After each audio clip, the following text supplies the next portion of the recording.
संविधान फाउंडेशन नागपूर यांच्या वतीनं संविधानाची शाळा या उपक्रमांतर्गत आपल्या सगळ्यांचं मी डॉक्टर बबन जोगदंड मनपूर्वक स्वागत करतो। संविधानाच्या या शाळेमध्ये आपण महाराष्ट्रातल्या वेगवेगळ्या विषयामध्ये काम करणाऱ्या मान्यवरांना निमंत्रित करत असतो आणि संविधान आणि त्यांचं कार्य किंवा संविधान आणि एखादा विषय त्यांना देऊन त्या विषयावर आपण चर्चा घडवून आणत असतो। आज आपल्या या संविधानाच्या कार्यशाळेमध्ये आपण एक असे विशेष अतिथी निमंत्रित केलेले आहेत जे की भारतीय राजस्व सेवा, ज्याला इंडियन रेव्हेन्यू सर्व्हिस IRS म्हणू, या सेवेतील joint commissioner doctor Ujjwal Kumar Chavan sir यांना, चव्हाण सरांचं मी मनपूर्वक स्वागत करतो या कार्यक्रमामध्ये। आणि त्यांचा थोडक्यात परिचय देतो मी। खर तर चव्हाण सर हे MBBS डॉक्टर आहेत। त्यांनी मिरजच्या गव्हर्नमेंट मेडिकल कॉलेजमध्ये MBBS ची पदवी घेतली। त्यानंतर master in business law and taxation हा सुद्धा अभ्यासक्रम पूर्ण केला। MA इकॉनॉमिक्स, त्यानंतर आता सध्या ते LLB करतायत। एक उच्च विद्या विभूषित असे हे अधिकारी आहेत आणि त्यांनी केंद्र सरकारच्या या IRS डिपार्टमेंटमध्ये वेगवेगळ्या ठिकाणी काम केलेलं आहे। आता सध्या ते मुंबईमध्ये कार्यरत आहेत। मुंबईत नुसते कार्यरत शासनामध्ये, केंद्र शासनामध्ये आहेतच, पण त्याचबरोबर एक आपण सामाजिक बांधिलकी, एक ज्याला म्हणू आपण, किंवा सामाजिक सेवेमध्ये, शासकीय सेवेत असून सुद्धा सामाजिक बांधिलकी जोपासत लोकांसाठी काहीतरी काम करावं, तळागाळातल्या माणसांसाठी काम करावं या ध्येयाने ते प्रेरित आहेत। आणि यातूनच त्यांनी जळगाव जिल्ह्यातील चाळीसगाव तालुक्यामध्ये विशेषतः जलसंधारणाचं, ज्याला म्हणू पाणी व्यवस्थापनाचं काम हाती घेतलेलं आहे। आणि मला सांगायला आनंद वाटतो की त्यांनी जवळपास 200 कोटी लिटर पाणी एक त्याचं व्यवस्थापन केलं, जमवलेलं आहे, साठा केलेला आहे त्या पाण्याचा। कारण आता सध्या सगळं जग या ग्लोबल वॉर्मिंगच्या याच्यामध्ये आहे, सगळीकडे अनेक जगावर संकट येत आहेत, पर्यावरणाचा समतोल बिघडलेला आहे, अनेक जिल्ह्यांमध्ये, अनेक राज्यांमध्ये पाण्याची भीषण टंचाई सुद्धा आहे आणि महाराष्ट्र सुद्धा त्याला अपवाद नाही। तर या कार्यामध्ये हे एक राष्ट्रीय कार्य आहे, सामाजिक कार्य आहे। या राष्ट्रीय सामाजिक कार्यामध्ये आपली शासकीय सेवा करत करत एक सामाजिक प्रेरणा, सामाजिक बांधिलकी जोपासत आदरणीय डॉक्टर चव्हाण साहेब यांनी फार मौलिक असं काम केलेलं आहे। आणि त्याचबरोबर या पंचायत राज व्यवस्थेसाठी सुद्धा ही व्यवस्था अधिक बळकट कशी होईल, कारण पंचायत राज व्यवस्थेचाच हे पाणी सुद्धा एक भाग आहे। म्हणून त्यांना आज आपण या संविधानाच्या शाळेमध्ये त्यांना विषय दिलेला आहे की पंचायत राज व्यवस्था आणि आपलं संविधान। कारण संविधानाने आपले जगण्याचे जसे मूलभूत हक्क दिलेले आहेत, अधिकार दिलेले आहेत, अन्न, वस्त्र, निवारा, आणि अन्नामध्ये पाण्याचा प्रकर्षाने समावेश होतो। आणि पाण्याचं जे संकट आहे भविष्यामध्ये कधीही आपल्या जगावर ओढवू शकते, म्हणून आतापासूनच आपण सावधगिरीने या पाण्याच्या प्रश्नावर व्यापक प्रत्येकात, समाजातल्या प्रत्येक माणसाने काम केलं तर निश्चित या पाण्याच्या समस्येवर आपण मात करू शकू आणि एक आपण या कामामध्ये खरीचा वाटा उचलू शकू अशी मला खात्री आहे। मी या कार्यक्रमाची आपली जी सुरुवात असते ती या विषयाला स्पर्श करण्यापूर्वी किंवा त्यांच्याशी संवाद साधण्यापूर्वी भारताचं जे संविधान आहे त्या संविधानाची प्रास्ताविका आदरणीय इजड खोब्रागडे सर यांच्या संकल्पनेतून महाराष्ट्रात नव्हे तर देशभरामध्ये संविधान दिन हा सुरू झालेला आहे। आणि भारताच्या संविधानाच्या प्रास्ताविकेचं वाचन सुद्धा त्यांच्याच प्रेरणेने सगळ्या देशामध्ये सुरू झालेला आहे। एक अत्यंत वेगळा आगळा उपक्रम त्यांनी सुरू केला आणि म्हणूनच आपण या कार्यक्रमाची सुरुवात या संविधानाच्या प्रास्ताविकेनं करणार आहोत। मी स्वतः या संविधानाच्या प्रास्ताविकेचं वाचन करेल।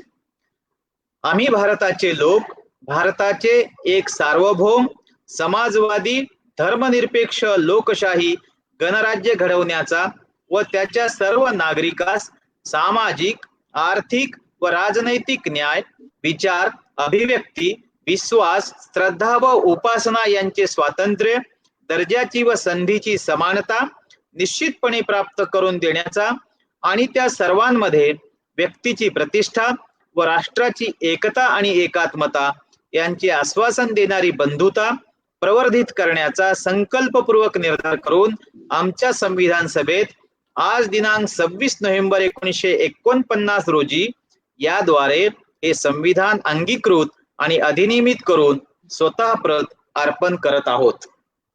धन्यवाद. या संविधानाच्या प्रास्ताविकेनंतर आपण आता माननीय डॉक्टर चव्हाण सर यांच्याशी संवाद साधूया. त्यांच्याशी काही प्रश्न मी त्यांना करेल, त्यांची उत्तर किंवा त्यांच्या कामाबद्दल या प्रश्नाच्या अनुषंगाने ती माहिती देतील. तर डॉक्टर साहेब, आपण देशातल्या अत्यंत महत्वाच्या समजल्या जाणाऱ्या UPSC या सेवेतून, केंद्रीय लोकसेवा आयोगाच्या परीक्षेतून भारतीय राजस्व सेवेमध्ये, ज्याला महसूल सेवा किंवा इंडियन रेव्हेन्यू सर्व्हिस असं आपण म्हणतो, IRS, त्या सेवेत असूनही आपल्या कामाचं स्वरूप हे पंचायत राज व्यवस्थेशी संबंधित आहे. असं म्हणता येईल की पंचायत राज व्यवस्थेतील आपण एकदम ग्रास रूटला जाऊन या पाणी व्यवस्थापनाची किंवा पाण्याचा साठा करून किंवा पाण्याच्या संदर्भात लोकांचं प्रबोधन करून त्यांना सक्षम करण्याचे प्रयत्न चालवले आहेत. तर नेमका हा विचार तुमच्या मनामध्ये कसा रुजला, याबद्दल काय सांगाल? सर्वप्रथम धन्यवाद मला बोलण्याच्या संधी आणि प्रस्तावना.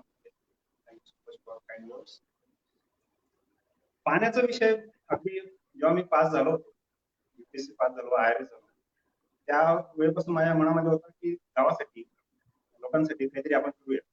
आपण UPSC पास झालो, IRS सर्व्हिस मध्ये आलो, याचा आपल्याला नुसतं वैयक्तिक फायदा स्वतःपुरता मर्यादित न राहता आपल्या माध्यमातून ज्या समाजातून, ज्या लोकांतून, ज्या गावातून, ज्या भागातून आपण आलो त्या लोकांपर्यंत पोहोचवण्याचा एक विचार तेव्हापासून माझ्या मनात होता. मग पास झाल्यानंतर ट्रेनिंग झाली, पहिली पोस्टिंग झाली, दुसरी पोस्टिंग झाली, तिसरी पोस्टिंगला मुंबईला मी गेलो, लग्न झालं, कुटुंब स्थिर स्थावर झालं, आणि मग आता देतो हो आपल्या माध्यमातून काहीतरी लोकांना फायदा व्हावा हा विचार करून मग गावाकडे सामाजिक काम करूया या अनुषंगाने सुरुवात केली. गावाकडे सर्वात मोठा प्रश्न आहे शेतीचा, आणि शेतीचा सर्वात मोठा प्रश्न आहे पाण्याचा. शेतीसाठी पाणी महात्मा फुले यांनी अगदी 18व्या शतकामध्ये लिहून ठेवलेलं आहे, शेतीसाठी पाणी किती महत्वाचं.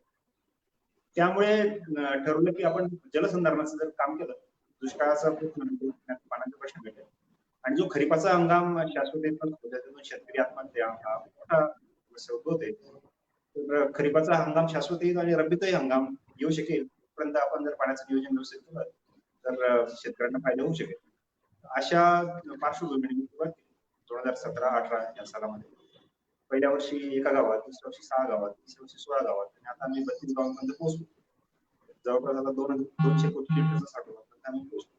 जी प्रेरणा होती, जे मी शेतकऱ्याचं दुःख लहानपणी बघितलं खेडेगावात, प्रेरणा तिथून मिळाली. डॉक्टर साहेब, तुमचा आवाज थोडा मला कमी येतोय, म्हणजे ऐकायला थोडं. मी जवळून बोलतो आणि मोठ्याने बोलण्याचा प्रयत्न करतो. हा, करेक्ट, येस. डॉक्टर, आपल्या या कामाची सुरुवात तुम्ही जेव्हा या क्षेत्रामध्ये काम करायचं ठरवलं तर नेमकी कशी केली, म्हणजे काय काम हाती घेतलं सुरुवातीला, याच्याबद्दल काय सांग? आपला आवाज येतोय मला? माझा आवाज येतोय सर? माझा आवाज येतोय? तुमचा आवाज, आपला आवाज मला ऐकू येत नाहीये. ओके,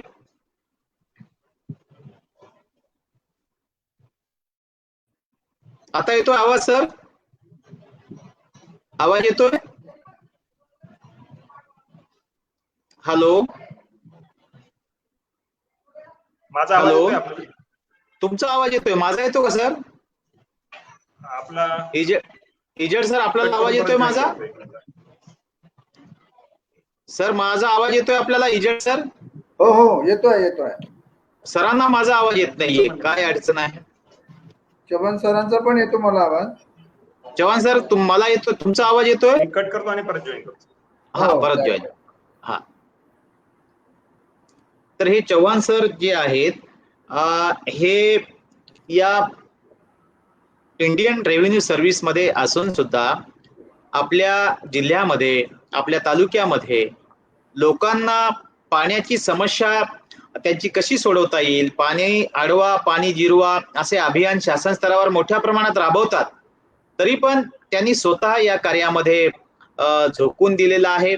मुंबईमध्ये राहून सुद्धा ते गावामध्ये येतात, गावाच्या लोकांशी संवाद साधतात आणि त्यांच्याशी या पाण्याच्या संदर्भात विचार विनिमय करून ही पाण्याची जी चळवळ आहे ते गतिमान करण्यासाठी प्रयत्न करत आहेत. चव्हाण सर, आवाज येतोय माझा? हो, येतोय. येस. आता चव्हाण सर, आपण ह्याची सुरुवात नेमकी कोणत्या वर्षापासून केली आणि प्रत्यक्ष काम कसं सुरुवात केलं याबद्दल सांगा. त्याची सुरुवात 2017 या साली झाली. 2016 हे जर साल बघितलं आपण तर त्या वर्षाचं वैशिष्ट्य होतं की तो एक ऍग्रेरियन क्रायसिस किंवा अनरेस्ट असं वर्ष होतं 2016 वर्षामध्ये. त्याच्या अगोदर 15, 16 आणि 17 या 3 वर्ष सलग दुष्काळ पडत होता आणि दुष्काळामुळे शेतीचा प्रश्न भीषण बनला होता.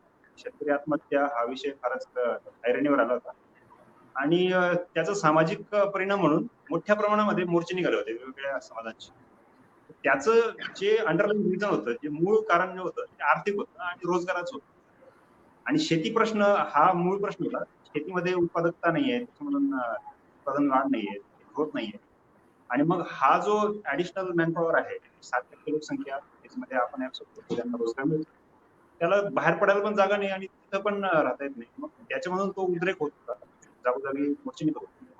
आणि ते जवळून बघितल्यानंतर ठरवलं की आपण एवढ्या व्यापक प्रमाणामध्ये काही फार मोठी गोष्ट करू शकत, पण थोड्या प्रमाणामध्ये आपण चिमणी बनवून एक जो बनवा लागलेला आहे, पण आपण चोचीमध्ये पाणी घेऊन जाऊ शकतो. आपल्या गावामध्ये तरी आपण सुरुवात करू शकतो.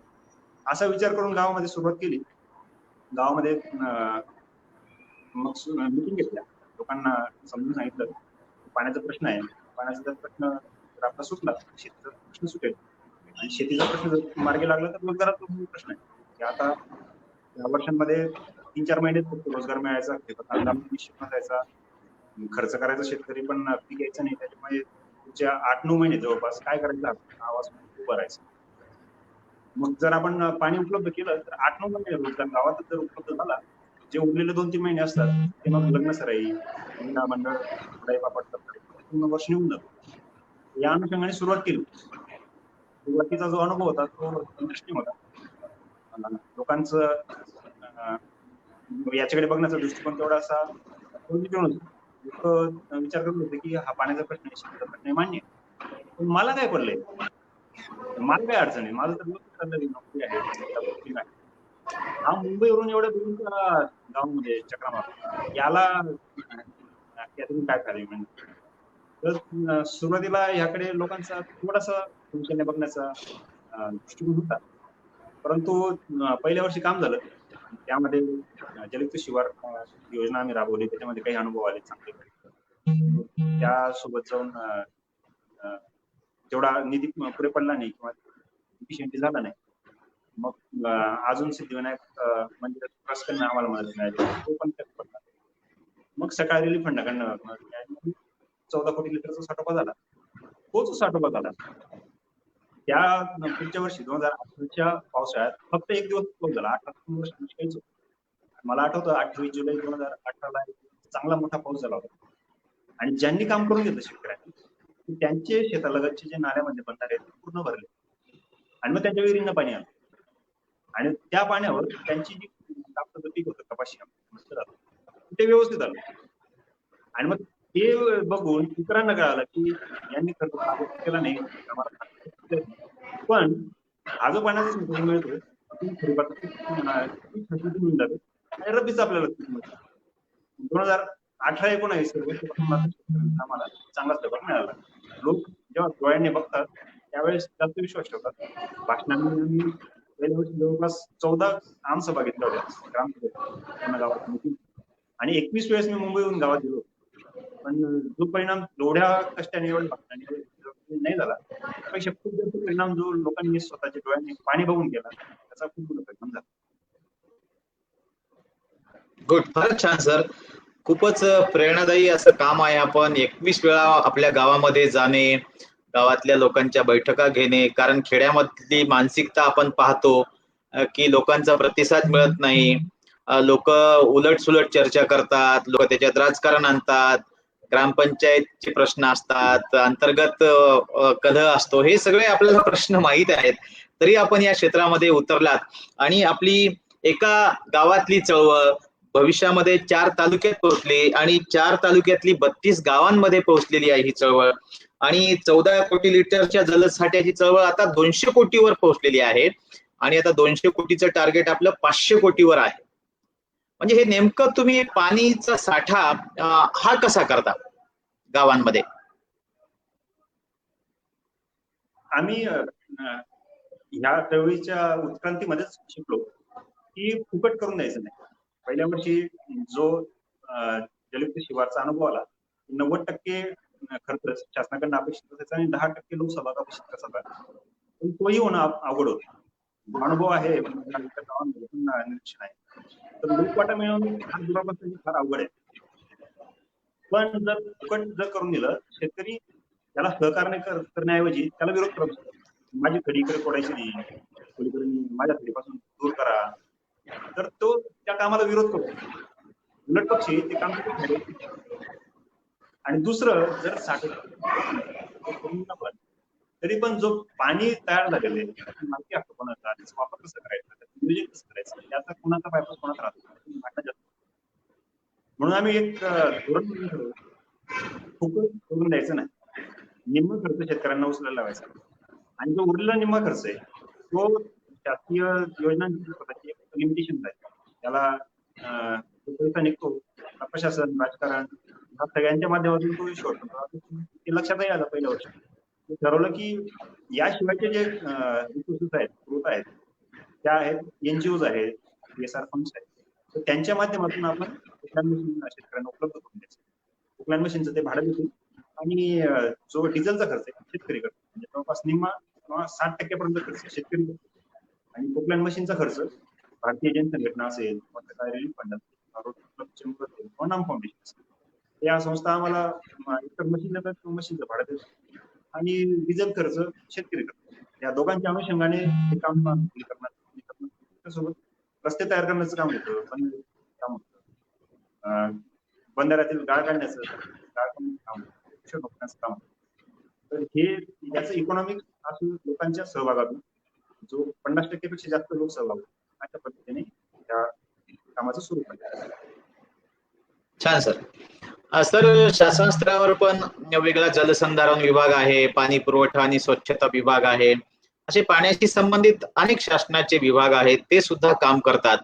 मग हे शासनाचे सगळे यंत्रणा असताना आपल्याला याच्यामध्ये का सहभाग घ्यावा लागला? तुम्ही म्हणजे शासन यंत्रणेत काम करता, तरी पण शासनाच्या उपक्रमामध्ये सहभागी न घेता आपण हे कसं म्हणजे हे केलं, जुळून आणलं? थोडासा संवेदनशील प्रश्न आणि विषय आहे की मी स्वतः शासनाच्या विभागात आहे आणि आयकर विभागात आहे, इन्कम टॅक्स डिपार्टमेंट आहे, आणि आता सध्या डेप्युटेशनला अजून जास्त पॉवरफुल म्हटलं जाणाऱ्या विभागामध्ये काम करतो आहे. पण असं असूनही तरी आपले जे डिस्ट्रिक्ट लेवलचे ऑफिसर असतात, SP असतील, कलेक्टर असतील, त्यांच्याशी खूप चांगले संबंध असूनही गाव पातळीवर जेव्हा काम करण्याचा विषय होतो, गावातलं स्थानिक राजकारण, गावातले स्थानिक प्रशासकीय कर्मचारी यांच्या माध्यमातून काम करून घेण्याचं जे कसब आहे किंवा त्याला जे जोर लावला प्रचंड आहे आणि त्यामध्ये एक हितसंबंधांची एक साखळी तयार झालेली आहे. तोडून आपल्याला काम करून दाखवायचंय, म्हणजे ते अर्थांची फिरत करण्याचा अनुभव आला. पहिल्या वर्षी जो अनुभव आहे फार जास्त स्पष्ट बोलता येत नाही यामध्ये, पण ते आपण सर्व विद्यार्थी समजू शकतो आणि आपण सर्वजणही काय होतं की एक आपण गट आपल्याला विरोध म्हणून तयार करून घेतो की आपण कितीही चांगलं काम करण्याचा प्रयत्न केला तरी पण मग ते त्याच्यामध्ये काहीतरी यालाच कॉन्ट्रॅक्ट कावर द्यायचं, मग त्याला कावर कॉन्ट्रॅक्ट द्यायचं, कॉन्ट्रॅक्ट टेंडर कोणाला द्यायचं, त्याच्यावर फार मोठं गदारोळ होतो आणि मग त्याच्यावर त्यांनी काम कसं करायचं याच्यावर लोकांचा कंट्रोल राहत नाही. यामध्ये दुसरा तुम्ही एक महत्वाचा मुद्दा मांडलेला आहे की असं असताना स्वतः प्रशासनामध्ये क्लास 1 असताना हा का बरं मध्यम मार्ग काढला की लोकसभा आणि यांची त्याचं कारण पण एक आहे की आपल्या संविधानामध्ये जी 74वी आणि 73वी घटना दुरुस्ती झाली, पंचायती राज इन्स्टिट्यूशन जे आहे इन्कॉर्पोरेट झाल्या, तर त्याचा उद्देशच हा होता की ग्रास रूट लेवल डेमोक्रेसी, शेवटच्या तळागाळाच्या घटकापर्यंत लोकशाही पोहोचवणे. मुळातच संविधानाचा हा प्रयोग भारताच्या गेल्या हजारो वर्षांच्या जो सिव्हिलायझेशनची हिस्ट्री आहे त्यामध्ये हा फार मोठा प्रयोग आणि क्रांतिकारी प्रयोग, ज्यामधून एक माणसाला एक मत देणं, प्रत्येक माणसाचं मत गृहीत धरणं हा मुळातच क्रांती आहे. आता ही राजकीय क्रांती झाली आहे, पण ती आर्थिक आणि सामाजिक क्रांती आहे.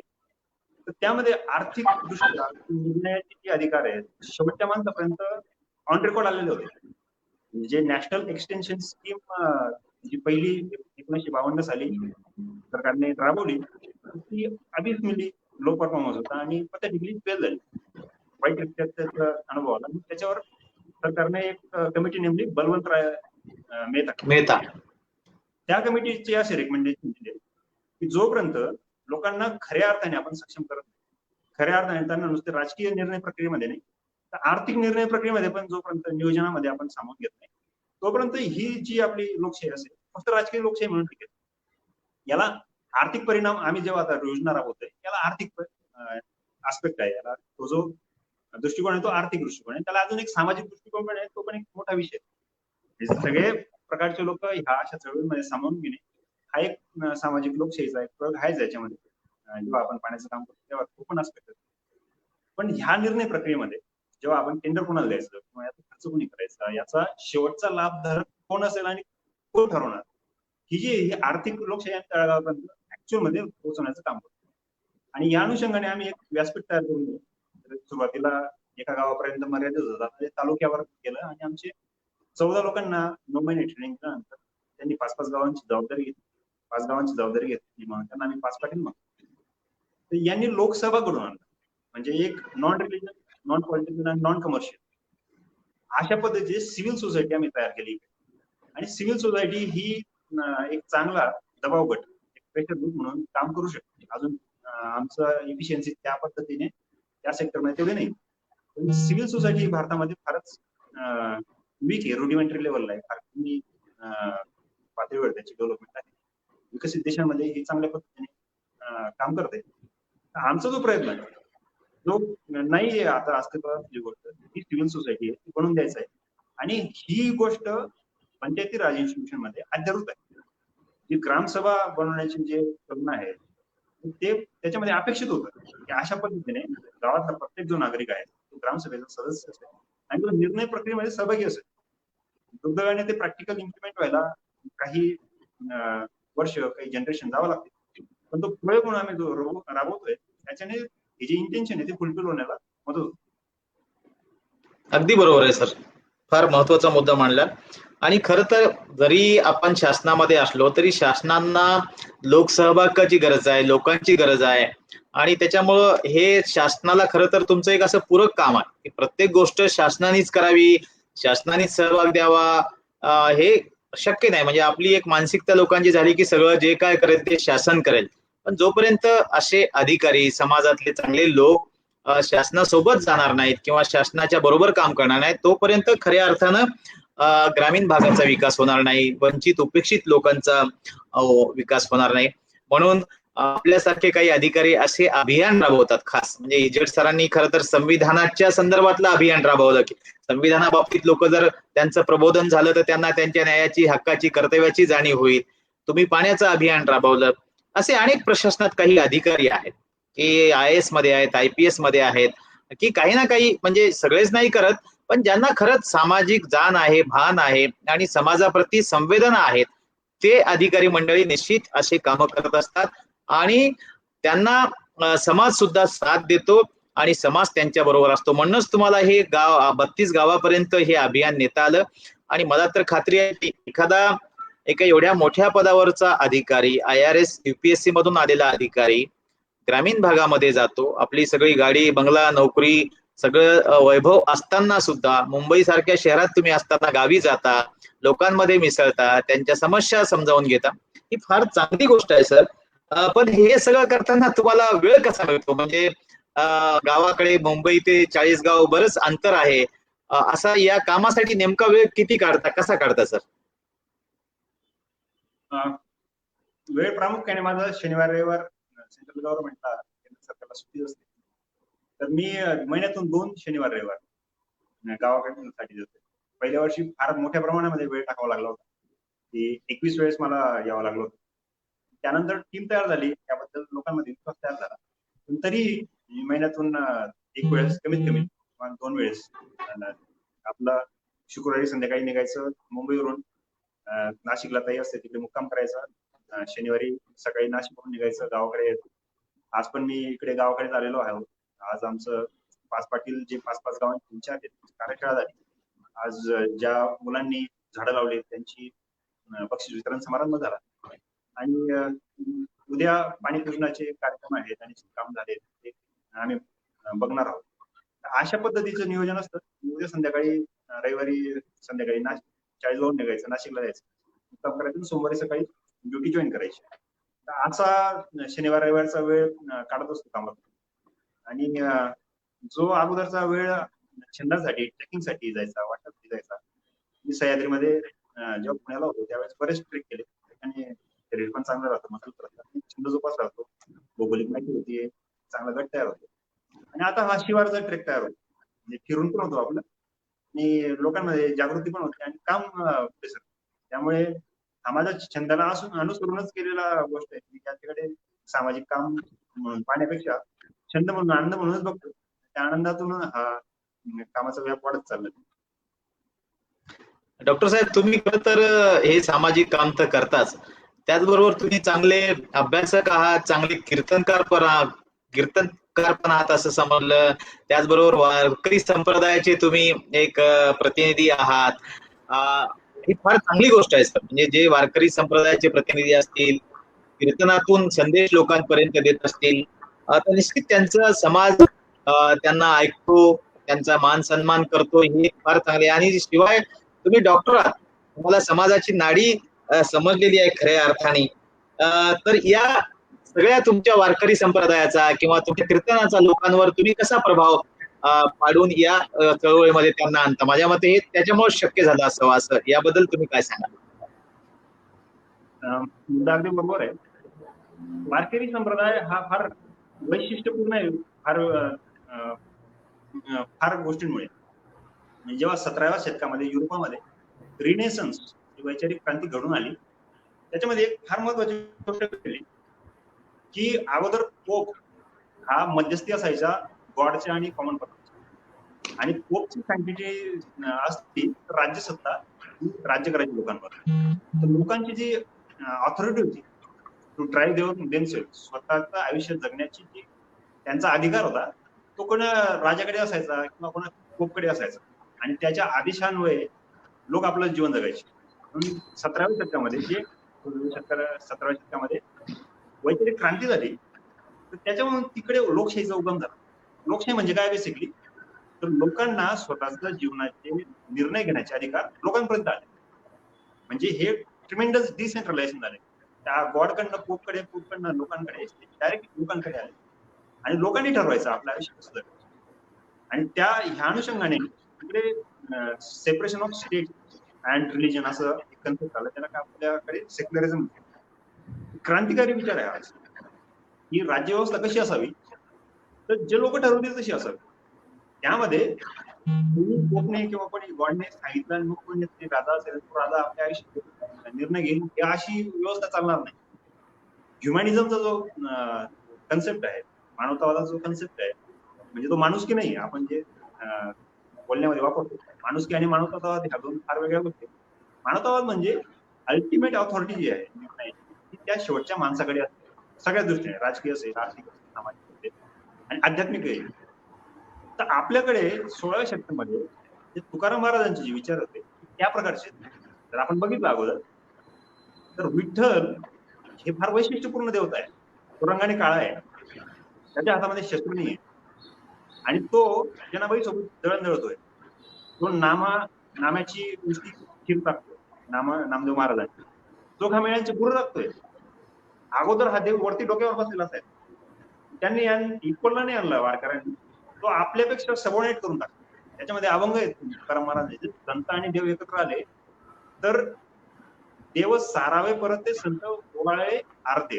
म्हणजे जो लोकांसाठी काम करणारा माणूस आहे, संत आहे, तर त्याचं महत्व जास्त आहे देवापेक्षा.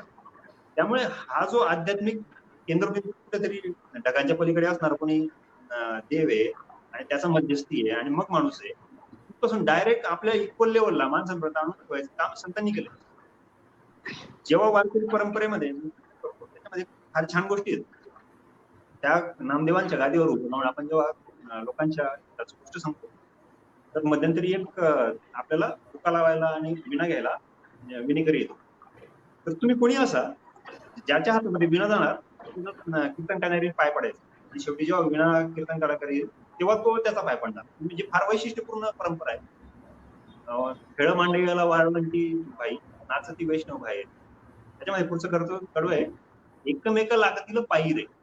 म्हणजे सामाजिक घटनेमध्ये हा विचारांचा फार मोठा वाटा महाराष्ट्रामध्ये, विशेष महाराष्ट्रामध्ये परंपरा आहे. मला जेव्हा लोकांपर्यंत पोहोचायचं होतं, तर त्यावेळेस कुठेतरी असं व्यासपीठ पाहिजे होतं ज्याला लोकांची ऍक्सेप्टन्स आहे, स्वीकार्यता आहे, ऑलरेडी आहे, आणि त्या व्यासपीठावरून लोक एकत्र करणं सोपं आहे. तर हे व्यासपीठ अनायासे मला मिळालंच होतं. मी अगदी 5 वर्षाचा असल्यापासून गावातल्या भजनी मंडळांमध्ये जायचो. हायस्कूलला असताना वारकरी म्हणून उभं राहायचो. मला कीर्तनाची माहिती पण होती. MBBS ला असताना शिकून घेतो. आणि जेव्हा पाण्याचा उपक्रम सुरू करायचं ठरलं, तर मग ह्या व्यासपीठावरून लोकांना हिताच्या गोष्टी सांगणं मला फार सोपे. आणि याच्यामध्ये मी मानतो की जे संतांचं जे मशागत करून ठेवली डोक्याची, ते आम्हाला फार कामात आलं. आम्ही जेव्हा सभा पण घेतो त्यावेळेस मी आणि माझे सहकारी जे 5 पाटील म्हणतो आम्ही स्टेजवर बसत नाही. आमच्या मिटिंगला कोणीही अध्यक्ष नसतो. म्हणजे खेड्यामध्ये जर कधी मिटिंग घ्यायची म्हटली, कोणाला स्टेजवर बसवलं कोणाला स्टेजवर नाही बसवलं याच्यावरून भांडण होतं. चर्चेचा विषय कधीच येत नाही अजेंड्यावर. मला का बरं नाही बसवलं, याच्यावरून ती चर्चा फिस करून जाते. कोणाचं नाव घेतलं कोणाचं नाव चुकून गेलं याच्यावरून ती चर्चा. कारण हे जे विषय आहेत त्या लोकांसाठी फार मोठे विषय आहेत. पाण्याचा प्रश्न दुय्यम राहतो. त्यामुळे आम्ही ठरवतो की जमिनीवर बसायचं. जेव्हा मी स्वतः जमिनीवर बसतो तेव्हा जे गावात कोणी सरपंच असेल, पोलीस पाटील असेल किंवा स्थानिक प्रतिनिधी असतील, लोक त्यांनाच म्हणतात, एवढा कलेक्टर माणूस खाली जमिनीवर बसला, तुम्हाला काय खुर्ची पाहिजे. आणि मग सगळ्यांनाच जमिनीवर बसतात. आणि त्याच्यातून एक पद्धती लोकांना पण आपल्या पाण्याची जाणीव होते. आणि लोक बघतात की यांना याच्यामधून 1 रुपया फायदा होत नाही. कारण जो कुकल्यांसाठी येणारा निधी आहे तो डायरेक्टली मीटरला जातो. आणि जो डिझेलचा खर्च आहे तो डायरेक्टलीच पेट्रोल पंपवाल्याच्या हातात. आमच्या हाताला पैसा लागतच नाही. आम्ही पैशापासून दूरच असतो. म्हणजे पैशांचा फायदा नाही, सामाजिक फायदा नाही, आर्थिक काही नाही. आम्ही राजकीयदृष्ट्या न्यूट्रल आहोत. मला ह्याच्यातून काही राजकीय साध्य करायचा असंही भाग नाही. त्यामुळे मग लोक यांचा विश्वासार्हता वाढते, लोक जवळ येतात आणि खालच्या वेळेस पुढे जातात. वारकरी चळवळीचा, त्या पायंड्यांच्या, त्या परंपरांचा त्या कामामध्ये आम्हाला खूप फायदा होतो. नक्की, निश्चित सर. सर खर तर संविधानाने ग्रामविकासासाठी किंवा ग्रामविकास हा केंद्रबिंदू आहे संविधानामध्ये. कारण आपण 70% समाज हा खेड्यामध्ये आहे, ग्रामीण भागात आहे, आणि शेती हा 70% लोकांचा व्यवसाय आहे. तर या ग्रामीण विकासामध्ये किंवा ग्रामीण लोकांचं जीवनमान सुधारण्यासाठी आणखी काय उपाययोजना झाल्या पाहिजेत किंवा कोणत्या क्षेत्रामध्ये काम करण्याची गरज आहे असं तुम्हाला वाटते पाण्याबरोबरच? मला एक सर्वात महत्वाची गोष्ट एक वाटते, लोकांना एकत्र येऊन काम करण्याची जी सवय आहे त्याचं प्रशिक्षण देणं फार आवश्यक आहे. संविधानाचं जे मूळ आहे ते लोकशाही रुजवणे आपण जे म्हणतो वारंवार, त्यामध्ये आपले लोक प्रशिक्षित नाही. आपली आता जवळपास 3री किंवा 4थी पिढी आहे जे लोकशाहीमध्ये वावरते आणि संविधानाच्या मोठ्या जो सुपरसेट म्हणतो त्याच्या अंडर आपला हा काम करतो. हे फार 3 किंवा 4 पिढ्या जेव्हा आपण पूर्ण सिव्हिलायझेशन बघतो, जेव्हा एक मोठा कालावधी असतो त्यामध्ये फार छोटा कालावधी. त्यामुळे आपले लोक ट्रेन नाही अजिबात. युरोपामध्ये 300 वर्ष मिळाले त्यांना ट्रेनिंगसाठी, प्रशिक्षणासाठी. आपल्या लोकांना प्रशिक्षणाला फार कमी कालावधी मिळाला आहे आणि शिक्षण हा फार या दृष्टीने महत्त्वाचा आहे. ही जी मी आता गोष्ट करतोय, माझ्यासोबत जे पाच पाटील म्हणून काम करणारे लोक आहेत, मॅक्झिमम लोक शिक्षक आहेत आणि त्यांचा जो याच्याकडे बघण्याचा दृष्टिकोन विकसित झालाय तो शिक्षणामुळे झाला. यामध्ये मी एक उदाहरण देऊ इच्छितो. नोवा हरारी, युval नोवा हरारी, दोन पुस्तकं खूप सुंदर आहेत, होमो डिवस आणि होमो सॅपियन. त्यांनी एक ग्रंथ मांडलाय की मानव प्राणी इतर प्राण्यांपेक्षा वेगळा का आहे. आपण जे पूर्ण जग कंट्रोल करतो, रूल करतो किंवा इतर स्पेसिसच्या खूप पुढे आहोत. आपण कशामुळे आहेत? आपल्या बुद्धीमुळे आहेत का, आपल्या अंगठ्यामुळे आहेत का, इरेक्ट पोस्चरमुळे आहेत का, मोकळ्या हातामुळे आहेत का? तर तसं नाही. त्याचं म्हणणं आहे की our ability to coordinate in large numbers with flexibility. आपल्यामध्ये मानव प्राण्यांमध्ये एकमेकांशी सहकार्य करण्याची क्षमता आहे मोठ्या प्रमाणामध्ये विथ फ्लेक्झिबिलिटी. ही इतर प्राण्यांपेक्षा आपल्याला वेगळी मिळाली. विकासाच्या दृष्टीने पण जर आपण विचार केला तर हे बरोबर आहे. म्हणजे मानव प्राण्यांचे जे वेगवेगळे प्रदेश आहेत, युरोपमध्ये किंवा अमेरिकेमध्ये फार मोठ्या प्रमाणात संसाधन आहेत, रिसोर्सेस आहेत, अशा भाग नाही. पण त्या लोकांची जी ॲबिलिटी आहे coordinate among themselves in large numbers, ती चांगल्या पद्धतीने विकसित. 1857चा मोठा वितरण घेतला आपण, तर भारतीय कशी लढले असते ते हरले का? कारण आपल्यामध्ये ते to coordinate in large number हे नव्हतं. आपल्याकडे भाले होते, तलवारी होते, तो गोष्ट एक दुय्यम होता. पण कोऑर्डिनेट करून मोठ्या प्रमाणामध्ये ते एवढं मोठं मिशन एक्झिक्यूट करण्याची ही क्षमताच विकसित नव्हती. त्यामुळे इंग्रज जिंकणारच होतो. तर आपण जर महाराष्ट्रामध्ये पण बघितलं, ज्या भागामध्ये संत वारसा आहे, समाज सुधारकांचा वारसा आहे, तिथे सहकाराचं तयार होते, तिथे विकासाची क्षमता तयार होते. तर लोकांमध्ये ही गोष्ट प्रॅक्टिकली पोहोचवण्यासाठी तशा पद्धतीने शिक्षण बदल करणं गरजेचं. जर मी आता पाण्यामधून जो अनुभव घेतला तर याच्यामध्ये फार जास्त खर्च येत नाही.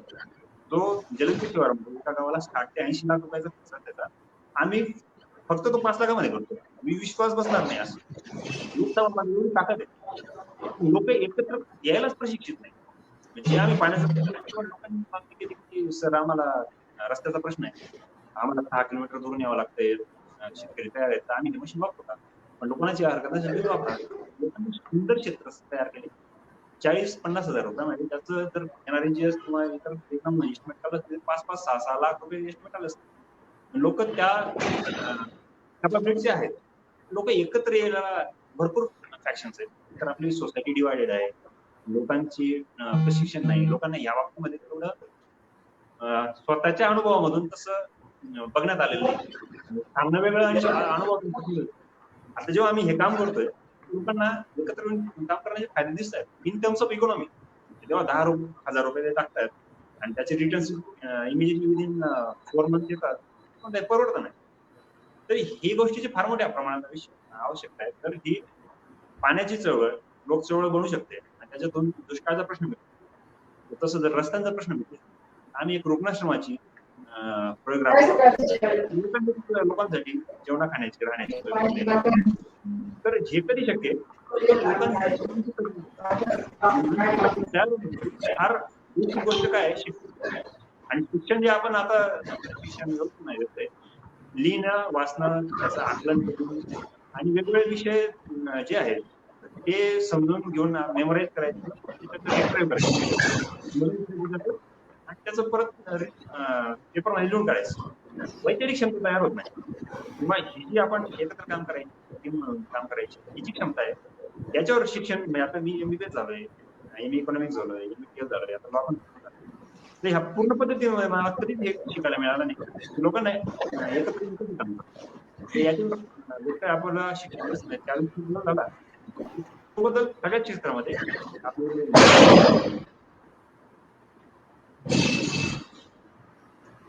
आवाज तुमचा ब्रेक झालाय सर. झालं ना? हा ठीक आहे, ठीक. Okay okay okay. सर आपण गावामध्ये आता कोविडच्या या सगळ्या पॅन्डेमिक मध्ये आपण एक रुग्णाश्रम किंवा रुग्णालय पण उभं केलं अशी माहिती आम्हाला मिळालेली आहे. तर हे कसं तुम्ही काय याच्यामध्ये केलं याबद्दल थोडं सांगा सर. कोरोनाची ही जी साथ आली होती ही गेल्या 100-200 वर्षामध्ये सगळ्यात गंभीर आणि भयानक अशा पद्धतीची साथ होती. त्याचा जो विस्तार पण होता तो जगभर होता आणि अगदी कानाकोपऱ्यामध्ये पहिली जी लाट आली होती ती तर काही लिमिटेड पॅचेस मध्ये, पण दुसरी जी लाट आली ती खेड्यापाड्यापर्यंत पोहोचली, शेवटपर्यंत गेली.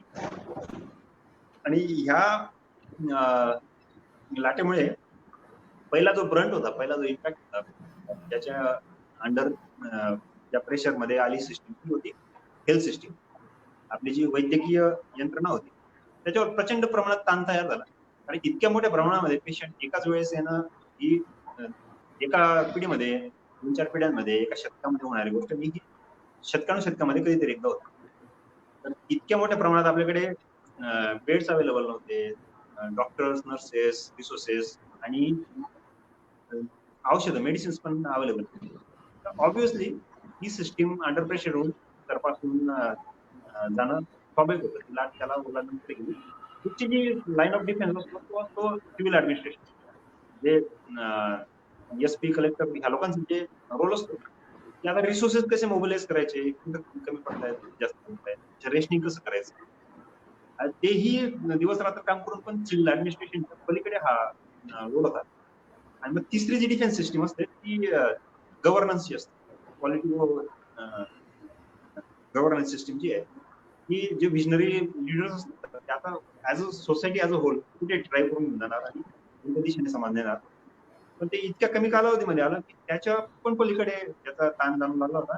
अल्टिमेटली सोसायटल व्हॅल्यू सिस्टीम, जे सामाजिक मूल्यांची जी सिस्टीम असते, जी यंत्रणा असते, व्यवस्था असते, त्याच्यावर ताण यायला लागला होता. म्हणजे दुर्दैव असं आहे की मी आता खेड्यात जोडलेलो आहोत आणि ऑलमोस्ट रोजच बोलणं होत असतं लोकांशी पाण्याच्या चळवळीमुळे. तर अशी परिस्थिती झाली होती की लोक आई वडिलांना गोठ्यामध्ये ठेवून येत होते. वडील आजारी आहेत, त्यांना निमाची टाकली, हात टाकून सोडून आले आणि त्यांना दवा दिला तर दिला, औषधं दिले तर दिले. म्हणजे अशी परिस्थिती आहे. माझ्या फेसबुक वॉलवर मी औरंगाबाद जिल्ह्यात सुलतान गावाची एक स्टोरी शेअर केली की 2 मुलं आहेत, त्यांच्या बायका मुलं आहेत, त्यांनी आई वडिलांना गाईच्या गोठ्यामध्ये ठेवलंय आणि हे एक स्पोरॅडिक केस नाही. गावोगावी अशा परिस्थिती तयार झाल्या आणि महाराष्ट्र त्याच्यात बरं युपी, बिहार, एमपी याच्यामध्ये अजून परिस्थिती त्यापेक्षा जास्त वाईट. मग आता काय करावं या म्हणून आम्ही 12वीचा आमचा जो मित्रांचा गट होता त्यांनी ठरवलं की ही सिस्टीम आता आपणच काहीतरी रिस्पॉन्स द्यायचा, म्हणून आपण एक कमीत कमी राहण्याची आणि खाण्याची सोय करून द्यावी. अशा अनुषंगाने आम्ही 50 बेडचं एक फॅसिलिटी तयार करून जे आमची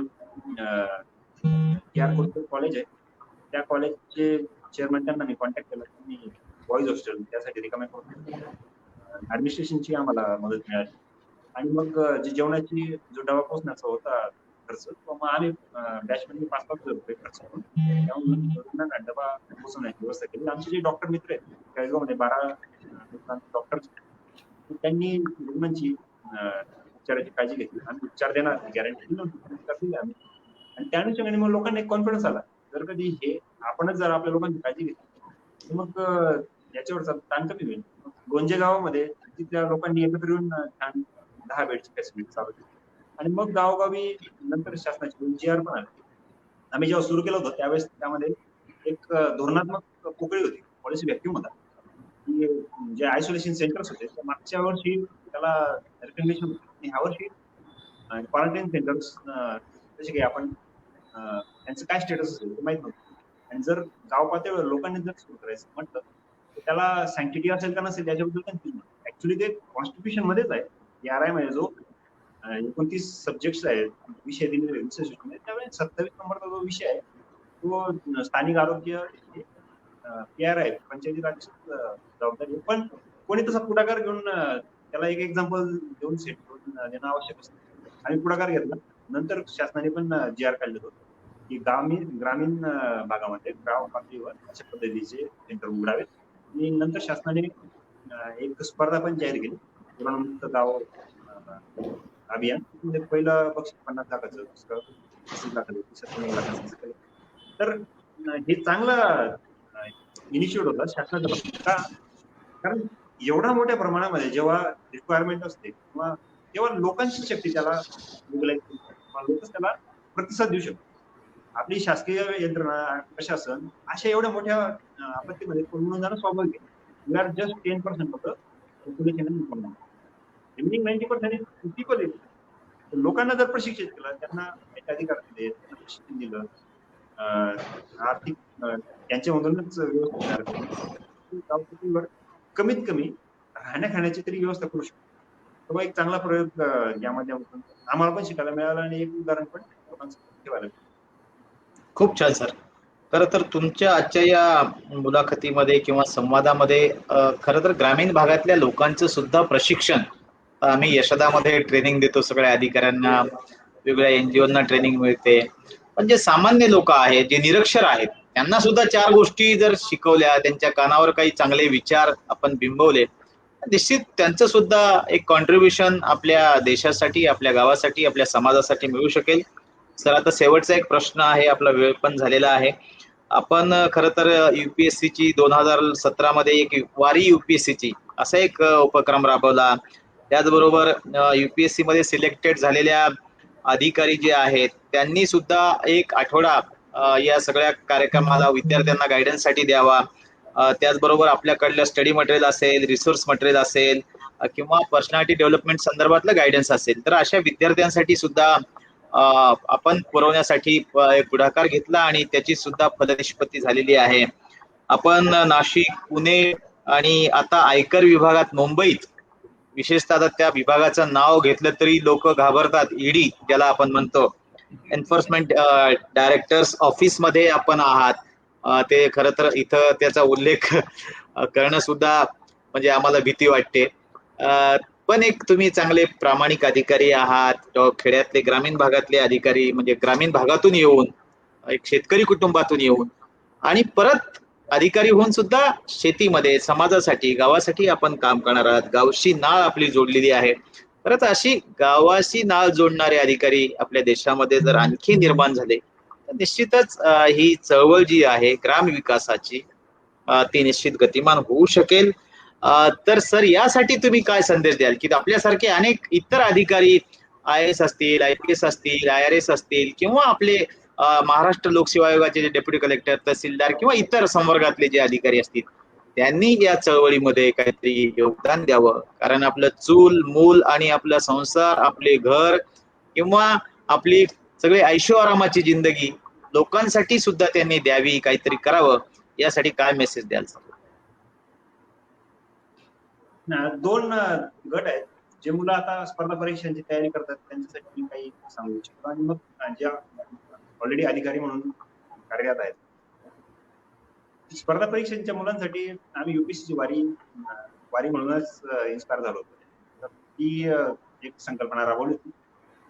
त्यामध्ये परिस्थिती त्यावेळेस अशी झाली होती की एका बाजूला क्लासेस 2 किंवा 3 अधिकाऱ्यांना कॅप्चर करायचे आणि त्यांचे पूर्ण महाराष्ट्रभर किंवा बाहेर पण त्यांचे मोठे मोठे प्रोग्राम घडवून आणायचे आणि मागे क्लासेसचं एक मोठं बॅनर असायचं आणि मुलांना गैरसमज व्हायचा की हा ऑफिसर ह्या क्लासचा प्रॉडक्ट आहे आणि मग ते नुसतं टीका करून त्याच्यावर काही उपयोग नाही, त्याला एक पर्याय उपलब्ध करून द्यावा लागतो. मग आम्ही ठरवलं की जे आता ज्यांना 5, 7, 8, 10 वर्ष झालेले सर्व्हिसमध्ये त्यांनी एक जिल्हा दत्तक घ्यायचा आणि त्या जिल्ह्यांमध्ये जे अधिकारी ज्या वर्षी पास होईल त्यांनी 8 दिवस आपल्या जिल्ह्यासाठी द्यायचे.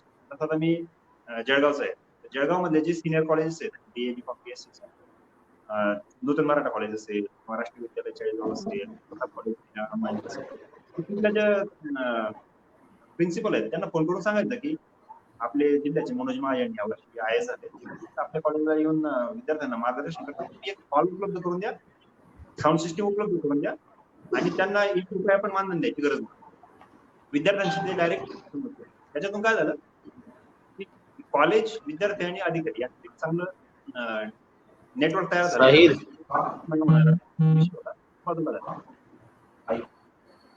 तर हे जे व्यासपीठ तयार झालं त्याच्यातून विद्यार्थ्यांना पण फायदा झाला आणि अधिकाऱ्यांची पण जी उर्मी असते की आपल्याला लोकांसाठी, आपल्या भागाच्या लोकांसाठी माहिती देणं लागतं. करिअरच्या सुरुवातीपासूनच ते सुरू होतं. तर विद्यार्थी मित्रांना माझं सांगणं असेल की सर्व्हिसेस मध्ये जे समानतेची संधी आपल्या संविधानाच्या प्रास्ताविकेमध्ये घातलेली आहे. ती फार मोठी गोष्ट आहे. जास्त आपल्याला जाणवत नाही, नसली तर त्याच्या प्रकाशाने जाणीव होते. सुदैवाने समानतेची संधी ह्या union public service commission, state public service commission जे आहे, लोकसेवा आयोग, ते आपल्याला देत असतात मित्रांनो. आणि एक फक्त आणि फक्त अभ्यासाच्या जोरावर एक सामान्य पार्श्वभूमीतला मुलगा जिल्ह्याचं नेतृत्व करू शकतो जेव्हा वयाच्या 25 असतो. म्हणजे फार मोठी गोष्ट आहे. याचं शब्दामध्ये मला सांगता येणं शब्द अपुरे पडतायत. प्रचंड मोठी गोष्ट आहे. तुम्ही एका जिल्ह्याचे इन्चार्ज, एका विभागाचे किंवा पूर्ण जिल्ह्याचे इन्चार्ज म्हणून काम करणार जेव्हा तुम्ही 20s मध्ये असाल, जेव्हा तुम्ही 30s मध्ये असाल तेव्हा एक तर स्टेटचं एक डिपार्टमेंट किंवा एक डिव्हिजन तुम्ही हेड करता. जेव्हा 40s मध्ये असाल तुम्ही सेंट्रलचं एक डिपार्टमेंट किंवा हेड.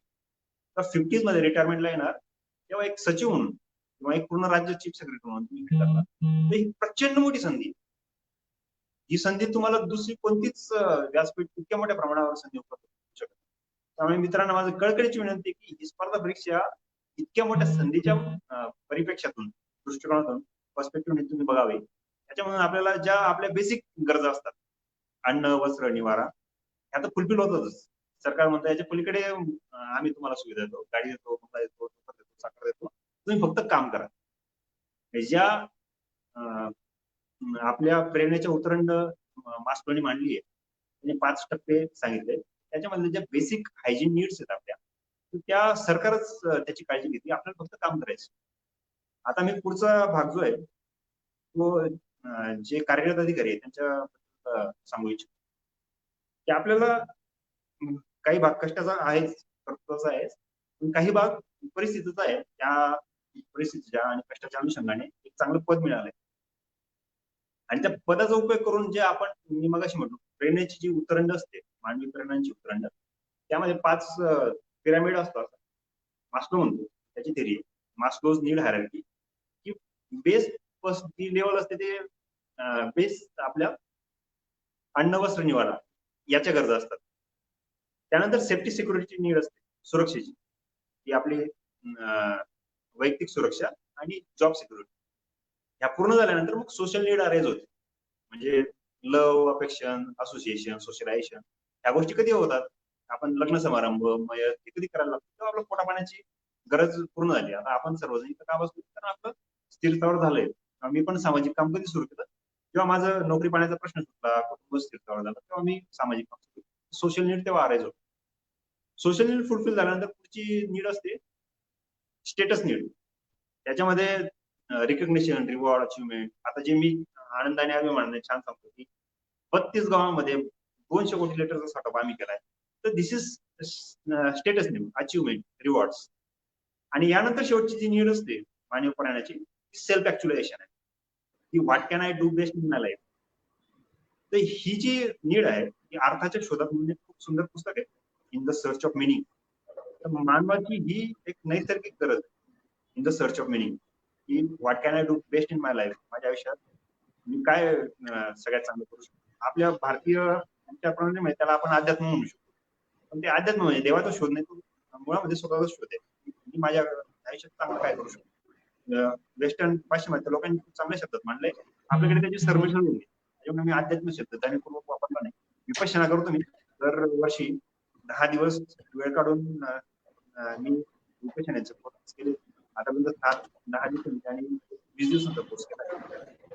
त्याच्यामधून जे आपले स्वतःची ओळख, जाणीव आणि स्वतःचं ऍक्च्युलायझेशन, सेल्फ ऍक्च्युलायझेशन, तर ही संधी अधिकाऱ्यांनाच प्राप्त होते. 78% जी लोकसंख्या आहे भारतात ती बिलो पॉवर्टी लाईन आहे, गरिबी, दारिद्र्य रेषेखालची लोकसंख्या. दुर्दैवाने त्यांचे जे बेसिक नीड आहेत ना, अन्न, वस्त्र, निवारा, त्या गरजा पूर्ण करण्याकरता त्यांचं आयुष्य चाललं.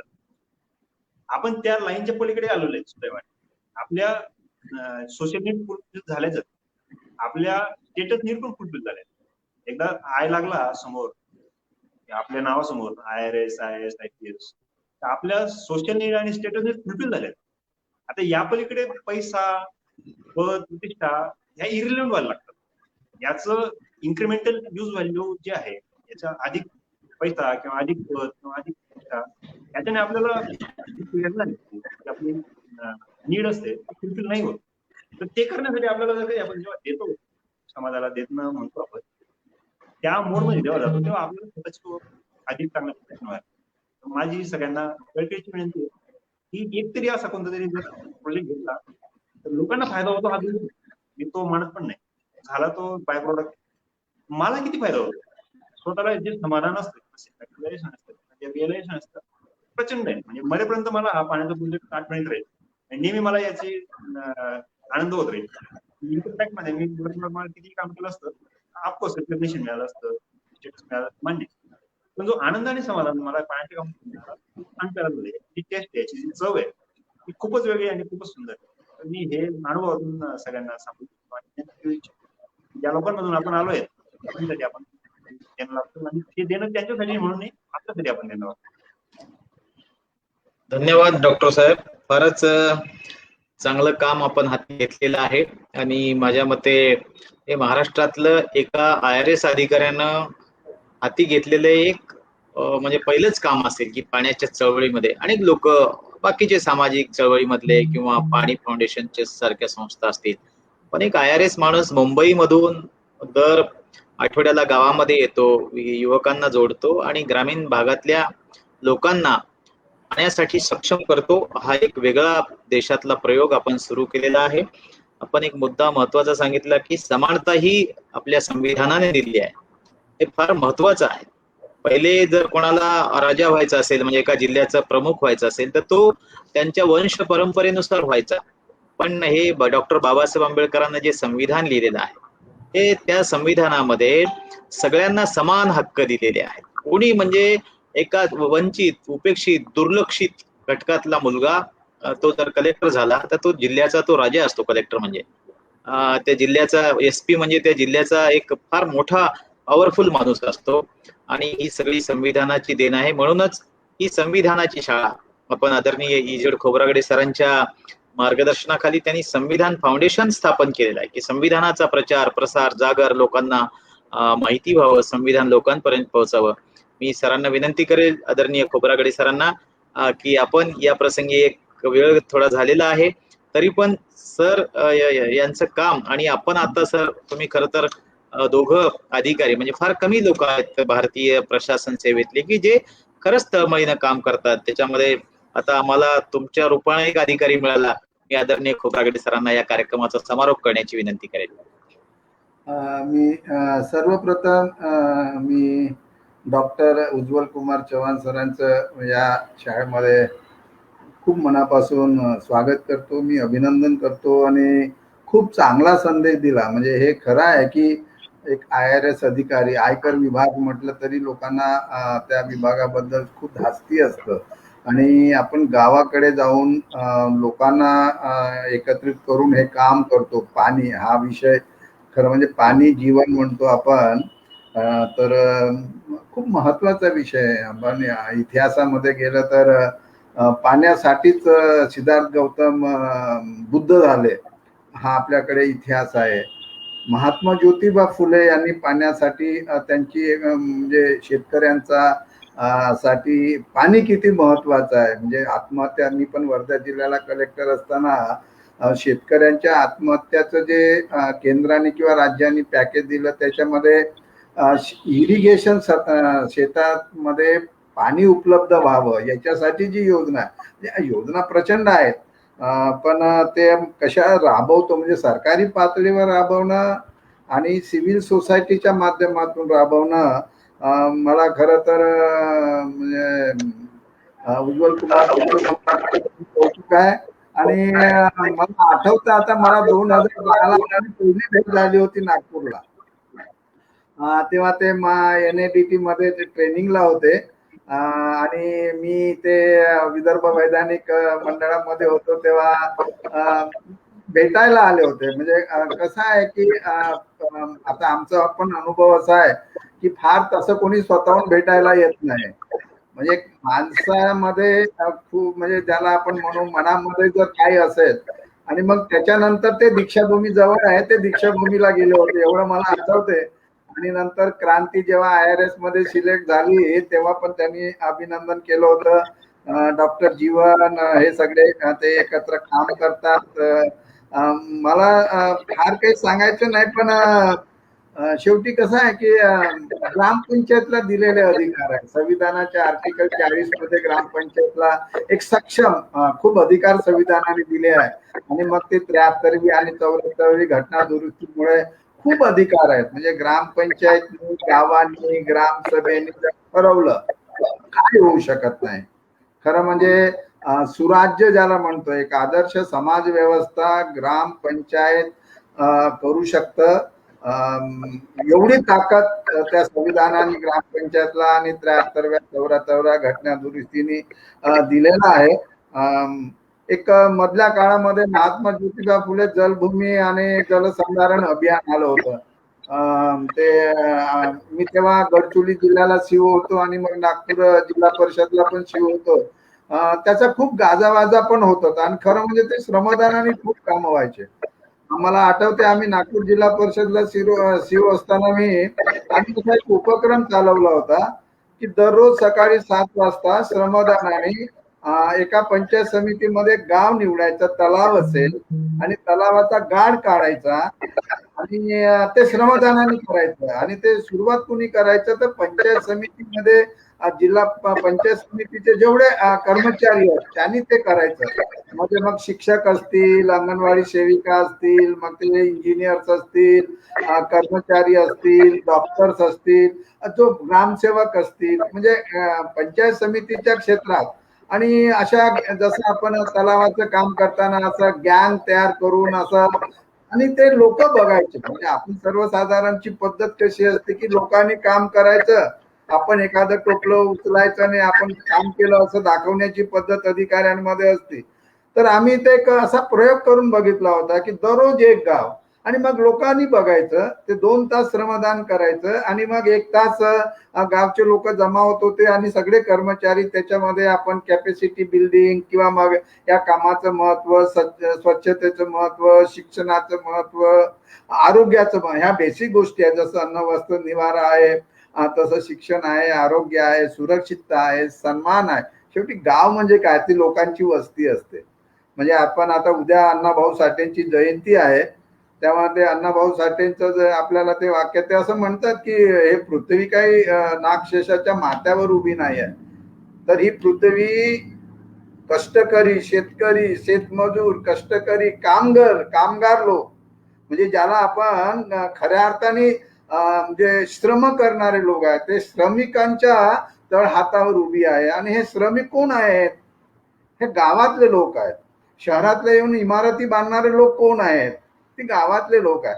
आपण पण खेड्यातून शहरात आलो, शिकलो, सर्व्हिस मध्ये आलो आणि मग आल्यानंतर मग गाव विसरणाऱ्यांची संख्या खूप आहे. मला डॉक्टर उज्ज्वल कुमार तुमचं आणि अशा पद्धतीने काम करतात त्यांचं याच्यासाठी कौतुक आहे की आपण शहरात आलो, मोठ्या पदांवर आलो, समानतेचा हक्क आणि समानतेची संधी संविधानाने, जसं आता डॉक्टर बबन म्हणाले, डॉक्टर बाबासाहेब आंबेडकरांच्या, म्हणजे बाबासाहेबांचा पण पाण्याचा विषय अतिशय महत्वाचा. म्हणजे चौदार तळ्याच्या सत्याग्रहाकडे पाणी हा विषय बघून ते हक्क आहे, जीवन आहे, म्हणजे ज्याला आपण मानवतावादच आहे त्याच्यामध्ये. तर मग गावाकडे लक्ष देणं, आता नुसतंच लक्ष देणं नाही, तर गावाच्या लोकांना, तरुणांना, कर्मचाऱ्यांना एकत्र करून, लोकांना एकत्र करून म्हणजे क्रिएटिव्ह काम, आणि हे क्रिएटिव्ह काम असल्यामुळे त्याचे आणि त्याच्यातला जो प्रामाणिकपणा आहे करण्याचा, म्हणजे शो नाही आहे त्याच्यामध्ये. जे करायचं ते मनापासून करायचं आणि मग जे चांगलं असतं ते लोकांपर्यंत जातं. आणि तुम्ही असा प्रयत्न तो केला, मला जीवन नेहमी सांगत असतो की उज्ज्वल सरांनी खूप चांगलं काम आहे. आणि मला माहित पण आहे, म्हणजे पहिल्यांदा भेट झाल्यानंतरच लक्षात येतं की अधिकारी कसा असू शकतो. खरं तर तुम्ही जशी सिव्हिल सोसायटी केली आहे, सिव्हिल सर्वंटची सोसायटी करा. म्हणजे जशी युपीएससी वारी आहे तशी सिव्हिल सर्वंटची सोसायटी च्या माध्यमातून आपल्याला खूप चांगलं काम करतायत. म्हणजे आम्ही नेहमी असं म्हणत असतो की प्रशासनात काम करणाऱ्या शिपायापासून अधिकाऱ्यांपर्यंत त्यांनी जर चांगलं काम केलं, म्हणजे नियमानेच करा परंतु चांगलं करा, म्हणजे शोषण न करता जर काम केलं तर खूप न्यायाचं काम होऊ शकते. हा संदेश सुद्धा आपल्याला कर्मचारी अधिकाऱ्यांना देता येऊ शकतो. आणि अशा पद्धतीचं जे काम आहे ग्रामीण भागामध्ये, खरं म्हणजे ते कठीण काम आहे. म्हणजे आता मी पण जिल्हा परिषदला होतो CEO, म्हणजे आणि तेही लोकांना अधिकार नसताना, कसं अधिकार असताना काम करून घेणं, म्हणजे कलेक्टरला ते काम करून घेणं सोपं असते, अधिकार आहे. CO ला सोपं आहे, अधिकार आहे, रिसोर्सेस आहे, मॅन पॉवर आहे. आणि इथे आपण लोकांना तयार करून त्यांच्या माध्यमातून काम करून घेणं, तर ही एक चळवळ आहे. आणि खरं म्हणजे खूप मोठं काम आहे. मला खूप कौतुक वाटतो या कामाचं. आणि ग्रामपंचायती खरं म्हणजे आजच्या परिस्थितीत आपल्याला ह्या पंचायत राज व्यवस्थेने किंवा संविधानाने कलम 40 मध्ये ग्रामपंचायतींना खूप अधिकार, ग्रामसभेला अधिकार दिले. तरी आजचं वास्तव जर काही सोडल्या ग्रामपंचायतीचे आदर्श आहेत, जरा चित्र फार जरा बिघडत चाललेलं आहे. म्हणजे ते राजकारणामुळे म्हणा, पार्टी म्हणा, इलेक्शन आहे, खूप नको नको त्या गोष्टी. मी पण आमच्या स्वतःच्या, मी पण माझ्या गावामध्ये वर्षातून 1-2दा जात असतो. तर म्हणून त्यामध्ये तुमच्यासारखे अधिकारी ही गावांना जाणे, ज्या गावातून आलो, खर तर जो व्यक्ती गावातून आला आणि संविधानाचा फायदा घेऊन, शिक्षण असेल त्याची संधी घेऊन पदावर आला, कुठलंही पद असू द्या, त्यांनी जरी गावाकडे जरी लक्ष दिलं तरी मला वाटतं खूप फरक पडू शकतो. ती कनेक्ट होऊन राहणं मला वाटतं खूप महत्वाचं आहे. आणि ते जे कनेक्ट होणं, गावच्या लोकांशी कनेक्ट होत पदावरच्या माणसांनी, आणि त्यातल्या त्यात मोठ्या पदावरच्या माणसांनी कनेक्ट होणं, तर लोकांना ते एक ऊर्जा देणारं असं प्रेरणादायी काम डॉक्टर उज्ज्वल कुमार चव्हाण तुम्ही करताय. एकदा आपण ना संविधानाच्या प्रियांबलवर कीर्तन घेऊ. तुमचं एक म्हणजे तो संविधानाचं प्रियांबल मधलं जे काही मूलभूत गोष्टी आहेत त्या कशा समजून सांगायच्या. कारण लोकांना कसं वाटतं की संविधान म्हणजे कायद्याचं फार क्लिष्ट आहे. आणि ते क्लिष्ट वगैरे काही नसते, पण ते कसं आहे की कायद्याचं पुस्तक समजून लोक ती समजून घेण्याच्या खूप अधिकारी कर्मचाऱ्यालाच तर आपल्या देशाच्या संविधानाचा जो खरं म्हणजे गाभा आहे तो समजला नाही अजून. म्हणून तुम्ही जे मला आता तुम्ही जे सांगितलं की समतेची संधी मिळाली, समानता आहे, मग आपण जिल्ह्याचा प्रमुख झाल्यानंतर आपल्याला जे मिळालं ते खूप खूप जास्त आहे, खूप जास्त आहे. आणि म्हणजे आता आम्ही पण त्या पदावर राहिलेलो आहे, खेड्यातून आलो आपण, कलेक्टर होणं इतकं म्हणजे तुम्हाला सगळ्याच गोष्टी आहेत तुमच्या जवळ. आणि मग अशा वेळेस मात्र आपला प्रत्येक क्षण आपला तो लोकांच्या भल्यासाठी झाला पाहिजे, तसा प्रयत्न तरी झाला पाहिजे, तर निश्चित बदल होऊ शकतो. आणि याच माध्यमातून आपण या संविधानाची शाळा, आम्ही वेगवेगळे कार्यक्रम चालवत असतो संविधानाच्या जागृतीचे. तुम्ही या शाळेमध्ये आलात आणि खूप सुंदर असं मार्गदर्शन केलं. खरं म्हणजे जे केलं आपण, नुसतं संविधान म्हणजे कलमा सांगणे नाही आहे, तर त्याचा जो प्रॅक्टिकल आहे संविधानाचं, की directive principle of state policies मध्ये आहेत, मूलभूत अधिकाराच्या गोष्टी आहेत, राईट टू लाईफ आहे, प्रॉपर्टी, आता जीवन सुद्धा काय आहे, तर राईट टू लाईफ मध्ये ह्या सगळ्या गोष्टी आहेत.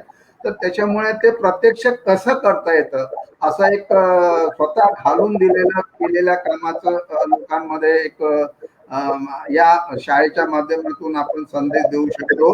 मी परत संविधान फाउंडेशनच्या वतीनं मनापासून अभिनंदन करतो, आभार मानतो. आणि तुमच्या सगळ्या कार्यक्रमाला शुभेच्छा आहे. आम्ही पण तुमच्यासोबत डॉक्टर बबन जोगदंडला पण आहे की यशवंतन मध्ये ही उज्ज्वल कुमार यांची स्टोरी पण तुम्ही यशवंतन प्रसिद्ध करत असता या माध्यमातून.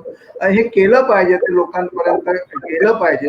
आणि आम्ही पण आहे जे संविधानाची शाळा आहे या माध्यमातून जो विषय आहे तो लोकांपर्यंत पोहोचावा आणि लोकांनी त्यावर विचार करावा, कृती करावी, हाच त्यामागचा उद्देश आहे. Thank you very much. आणि आपण असेच सोबत राहूया. परत धन्यवाद सगळ्यांचे जे सहभागी झाले त्यांचे. धन्यवाद सर, धन्यवाद. हा कार्यक्रम आपण, येस सर, येस.